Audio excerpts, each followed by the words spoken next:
In 1991, the FDA issued an import alert on this plant. Products containing it were confiscated at the US border. Petitions to recognize it as safe were denied. For 3 years, it was effectively banned, meaning you couldn't legally add it to any food product sold in the United States. It's sweeter than sugar, has 0 calories, and peer-reviewed studies show it can reduce postprandial blood glucose, that's the spike after a meal, by up to 35%. Visual, corte abrupto. Texto em tela, Stevia, banned 1991, confiscated at the border. That's right, Stevia. The plant you now see in every grocery store, in every diet soda, in every protein bar, it was banned in the United States for over a decade. And the reason it was banned, when you understand the full story, is one of the most revealing things you will ever learn about how the food industry shapes what you're allowed to eat. In the next 13 minutes, I'm going to show you the documented history of that ban, the science behind the blood sugar effect, how to grow this plant in your yard for free, and exactly how to use it in ways that most people don't know about, because they've only ever seen it in a packet next to the sugar dispenser at a coffee shop. Let's go. First, the blood sugar science. Because before we talk about why it was banned, you need to understand what it actually does. That way the ban makes sense. Stevia comes from Stevia rebaudiana bertoni, a plant native to South America, used by indigenous communities for centuries to sweeten foods and treat certain health conditions. The Guarani people of Paraguay called it ka he'e, literally sweet herb. They used it to sweeten bitter medicinal teas and documented its effects on blood sugar long before any Western researcher showed up with a laboratory. The active compounds are called steviol glycosides. Rebaudioside A and stevioside are the 2 primary ones. They're 200 to 400 times sweeter than sugar, which means you need a tiny fraction to achieve the same sweetness, with 0 calories and 0 carbohydrates. Here's what happens when you consume stevia with a meal. Sugar, sucrose, causes a rapid glucose spike as it's digested and absorbed. That spike triggers an insulin response. In healthy people, that response brings glucose back down. In people with prediabetes or type 2 diabetes, that response is impaired. The spike is higher, lasts longer, and causes more damage to blood vessels and organs over time. Stevia works through 2 documented mechanisms. Visual, simple diagram, steviol glycoside, insulin pathway, glucose uptake. First, steviol glycosides appear to stimulate insulin secretion from the beta cells of the pancreas directly. A study published in PMC showed that the concomitant consumption of stevioside with a full meal reduced the postprandial incremental area under the curve of blood glucose in individuals with type 2 diabetes compared to the control group. Second, and this is what most people don't know, stevia appears to have insulin mimetic properties. It acts on some of the same receptor pathways as insulin, independently stimulating glucose uptake in tissues. This is not the mechanism of a simple sweetener. This is the mechanism of a bioactive compound. A 2022 systematic review and meta-analysis published in Food Science and Nutrition, a peer-reviewed Wiley journal, reviewed the evidence and concluded that multiple studies found stevia reduced blood glucose by up to 35% in humans. Several studies concluded that stevia reduces blood glucose by up to 35% in humans. PubMed Central. That's the 30% in the title of this video. That number has a source. It's not made up. Conviction number 2, a Historia Real Dough ban, 3 a 6 Visual, arquivo de imagens dos anos 90, supermercados, caixas de produto, títulos de jornal vintage. Now, the FDA ban. Let me tell you exactly what happened, because the real story is more interesting than any conspiracy theory. Stevia was introduced to the United States in the 1970s. It found early adoption in the natural foods industry. People were using it in teas, health products, and weight loss blends. By the mid-1980s, it was common in health food stores. Then, in 1991, the FDA issued an import alert. The agency cited, officially, inadequate toxicological information. There were early rat studies showing that at extremely high doses equivalent to thousands of times the amount any human would ever consume, stevioside showed some mutagenic activity in laboratory conditions. The FDA said it needed more data before it could classify stevia as generally recognized as safe. On its face, this sounds like cautious science. And there's some truth to that, but here's what was happening at the same time. The sugar industry played a role in lobbying against stevia's approval due to concerns about its impact on market share. Living ratio. This is documented, not alleged. Documented. A sweetener that is 300 times sweeter than sugar, has 0 calories, grows naturally, can't be patented in its raw form, and has documented blood sugar benefits, is a direct threat to a $100 billion global sugar industry. The import alert was issued. Stevia products were confiscated at the US border. Petitions to grant GRAS status, generally recognized as safe, were denied. Twice. Visual, FDA letterhead, 1991. Then, sugar industry conference images from the same era. For 3 years, 1991 to 1994, stevia was effectively banned for all uses in the United States. In 1994, the Dietary Supplement Health and Education Act partially lifted the restriction. Stevia could now be sold as a dietary supplement, but still not added to food as a sweetener. You could buy it in a bottle at a health store, but food manufacturers couldn't put it in a product. That restriction stayed in place for 14 more years. In 2008, the FDA finally granted GRAS status to highly purified stevial glycoside extracts. Immediately, major beverage companies had reformulated products ready to launch. Coca-Cola released Truvia. PepsiCo released Purvia, both using rebaudioside A from stevia. The companies had been waiting, with products ready, for years, meaning the science showing stevia was safe had existed long enough for multinational corporations to formulate products around it. Before the FDA moved, that's the story of the ban. Not black and white villainy, but not pure caution either. A plant with documented blood sugar effects that threatened a massive industry was kept out of the American food supply for 17 years. Important stop. 2 things I want to be clear about before we continue. First, the FDA's concerns about stevia were not entirely without basis. Some of the early studies raised real questions. The agency was being cautious with available data. Not all of the delay was industry-driven. Second, this video is not medical advice. If you are diabetic, pre-diabetic, or on any medication for blood sugar, including insulin, talk to your doctor before adding stevia therapeutically. Stevia can enhance the effect of blood sugar medications and could cause levels to drop too low. And what I'm covering is the documented history, the peer-reviewed science, and practical ways to grow and use this plant. With sources, with honesty about what we know and what we don't. That's it. That's the whole thing. Now, the plant itself, because this is a self-sufficiency channel and the point is not to buy a packet at Starbucks. The point is to grow it. Stevia rebaudiana is a subtropical perennial that in most U.S. climates is grown as an annual. It's available as seeds and as starter plants at most garden centers and online through any major seed supplier. Here's how to grow it successfully in a U.S. backyard. Climate. Stevia prefers warm, sunny conditions. It does best in USDA zones 8 through 11 as a perennial. It comes back every year. In zones 5 through 7, grow it as an annual or bring it indoors before the first frost. Soil, well draining, slightly acidic, does not tolerate waterlogged soil. Raised beds, containers on a deck, a sunny windowsill, all work well. Sunlight, full sun, minimum 6 hours daily.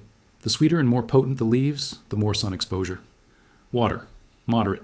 Stevia is not drought tolerant, but also doesn't like wet feet. Water when the top inch of soil is dry. A tip visual, hands planting stevia, then established plant being harvested. Harvesting. Harvest leaves before the plant flowers. This is when the stevial glycoside concentration is highest. Once flowering begins, the leaves become slightly less sweet. Pinch off flowers to extend the harvesting window. You can harvest continuously throughout the growing season. Strip leaves from the stems and use them fresh, or dry them for concentrated sweetness year-round. The yield? One mature stevia plant produces enough dried leaf to sweeten several hundred cups of tea. A small patch of 6 plants, fitting in a window box or a square of garden bed, gives you more than most households will use in a year. Cost: 1 starter plant, approximately $3 to $5. Ongoing cost after establishment: 0. Quick pause here. Stevia is one of 12 plants covered in the Backyard Self-Sufficiency Field Guide, along with yarrow, plantain, dandelion, and 9 others that are likely growing on or near your property right now. Each plant has the full identification guide, the preparation protocols, the dosage ranges from peer-reviewed research, and the safety notes. It's not a course, it's a reference, designed to be printed, laminated, and kept where you'll actually use it. Link is in the description below. Introductory price while the channel is new. Now, here's exactly how to use what you grow.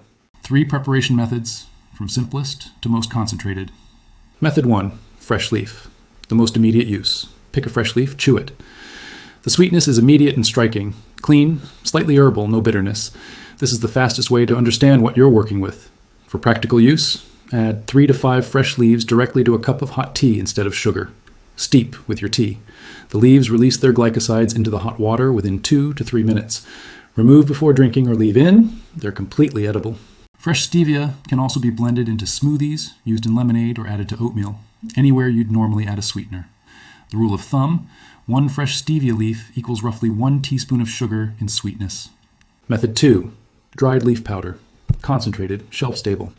Harvest a full batch of leaves before flowering. Spread in a single layer on a drying rack, not in direct sunlight, which degrades the active compounds. In warm, ventilated conditions, they'll dry completely in 3 to 5 days. Once dry, crumble by hand or grind in a coffee grinder. The resulting green powder is your shelf-stable sweetener. Visual: dried leaves being crumbled, then powder being scooped into a small jar. Potency: dried stevia leaf powder is roughly 10 to 15 times sweeter than sugar by weight, depending on the harvest. A small pinch, less than a quarter teaspoon, sweetens a full cup of tea. Storage: airtight glass jar, away from light. Shelf life: up to 2 years. This is the preparation your great-grandmother would have used. Before the packets, before the industrial extraction process. Just leaves, dried, ground, working exactly as they have for centuries. Method 3, stevia simple syrup. Practical for cooking and baking. This is the method that makes stevia most versatile in the kitchen. Bring 2 cups of water to a simmer, add 1 cup of loosely packed fresh stevia leaves, or 2 tablespoons of dried powder. Simmer gently for 5 minutes, covered.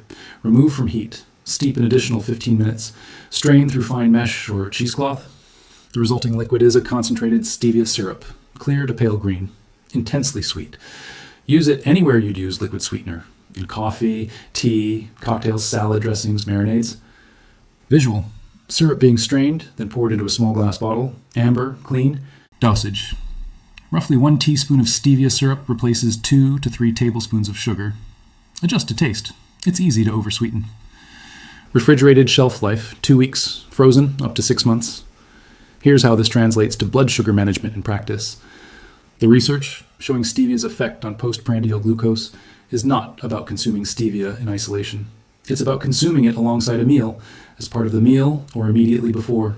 The mechanism: when steviol glycosides are present in the digestive system as carbohydrates are being processed, they appear to modulate how quickly glucose enters the bloodstream and how efficiently cells take it up. Practical protocol based on what the research used. Replace the sweetener in 1 beverage with every meal with stevia, not artificial sweetener. Stevia, specifically from the leaf, in the forms I just showed you. The purified extract in a packet is processed, stripped down, and not necessarily equivalent to what the research studied. That's it. 1 change, 1 swap, with documented effects on postprandial glucose in peer-reviewed human studies. If you already have blood sugar concerns, whether it's prediabetes, elevated A1C, or simply family history, this is one of the lowest effort, lowest cost, and best evidenced interventions available from your own backyard. Let me show you the broader pattern, because stevia is not the only example. Stevia was banned in 1991. That same year, aspartame, a synthetic compound manufactured by a pharmaceutical company, was the dominant zero-calorie sweetener on the market. It had been approved by the FDA in 1981 in a process that was later scrutinized for conflicts of interest. A natural plant that grows in your garden, can't be patented, threatens no corporate interest, and has documented blood sugar benefits, was banned. A synthetic compound with its own controversy was approved and widely marketed. In 1994, the Dietary Supplement Health and Education Act changed things. Not because the FDA suddenly reversed its position, but because the regulatory landscape shifted in a way that allowed the industry to navigate differently. In 2008, the ban was effectively lifted, but with a critical detail. The GRAS status granted was specifically for highly purified steviol glycoside extracts, not for whole leaf stevia. Crude stevia or whole leaf stevia does not have GRAS status from the US FDA and has not been permitted for use as a food additive. Green matters, which means the version you can grow in your garden, whole leaf, is still not approved for use as a food additive. Only the pharmaceutical grade extract is. A plant growing in your yard, with centuries of safe use documented, still doesn't have full regulatory approval in its natural form. Draw your own conclusions from that. Safety, complete and honest. For most people, whole leaf stevia consumed as a food is considered safe. It's been used by indigenous communities for centuries and by millions of people in Japan since the 1970s without reported issues at typical consumption levels. 3 groups should be careful. People on diabetes medication, stevia enhances the effect of blood sugar lowering drugs. If you're on insulin, metformin, or any other hypoglycemic medication, adding stevia therapeutically could drop your blood sugar too low. Monitor closely. Talk to your doctor. People with ragweed allergies. Stevia is in the Asteraceae family, the same family as ragweed. Cross-reactivity is possible, though uncommon. Start with a small amount and watch for any reaction. Pregnant and breastfeeding women. Research is insufficient to confirm safety. Avoid therapeutic use and consult your healthcare provider. For everyone else, using stevia leaf as a sweetener replacement in normal food quantities, is supported by centuries of use and a growing body of research showing no adverse effects at typical doses. Here's what this practice looks like in 6 months. You have a small pot of stevia on your kitchen windowsill or a patch in your garden. It came back this spring because you wintered the pot indoors. You dried the last harvest and have a small jar of green powder next to your coffee maker.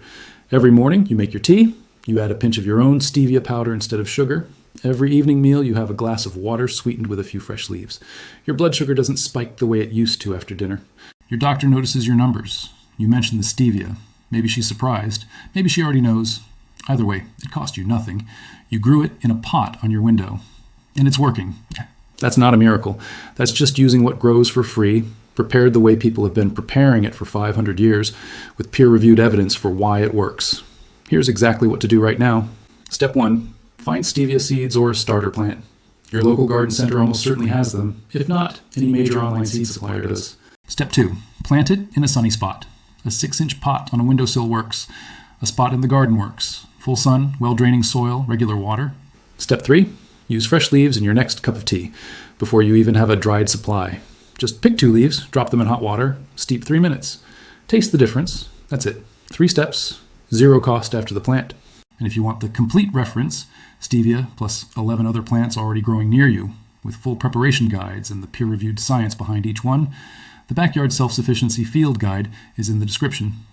Introductory price, while the channel is new, link below, a plant that drops blood sugar by up to 35%, used for 500 years, banned in the United States for 17, growing in a pot for $4. Next video.